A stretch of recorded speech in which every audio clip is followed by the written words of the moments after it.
பிற்படுத்தப்பட்டவர்களுக்கு தனி டம்ளர், தாழ்த்தப்பட்டவர்களுக்கு தனி டம்ளர். வெக்கமா இல்லை? என்ன ஆட்சி முறை நடத்துறீங்க தமிழ்நாட்டில் நீங்கள்? ஆனால் எங்கள் தலைவர் முதல் கொள்கை என்ன தெரியுமா? தீண்டாமை ஒழிப்பு. கவின் ஆணவ படுகொலையில் ஏன் அவர் வாய் மௌனிச்சிட்டு இருந்தாருன்னு கேட்குறாங்க. உங்களுக்கு ஒன்று சொல்லவா?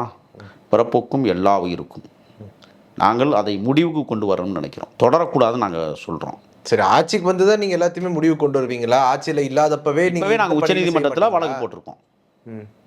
அது பேர் என்ன? இன்னொன்று தெரியுமா? கவின் ஆணவ படுகொலை என்பது 2 குடும்பத்துக்கு நடந்த யுத்தம். அது உங்களுக்கு தெரியுமா? இதில் யாராவது சம்மந்தப்பட்டிருக்காங்களா? வேற யாராவது சம்மந்தப்பட்டிருக்காங்களா? பொண்ணு வீட்டுக்கார மாப்பிள்ளை. ஜாதி அமைப்புகள் பின்னாடியில் இருக்காதுன்னு நம்ம சொல்ல முடியுமா? கொன்னதுக்கு பிறகு சாதி அமைப்புகள் இருக்கலாம், அது அவசியம் இல்லை.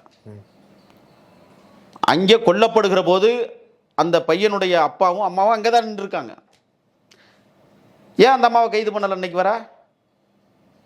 எது தடுக்குது? போய் முதலமைச்சர்கிட்ட கேளுங்கதா. என்கிட்ட கேட்கக்கூடாது. நீங்கள் துணை முதலமைச்சர்கிட்ட போய் கேளுங்க.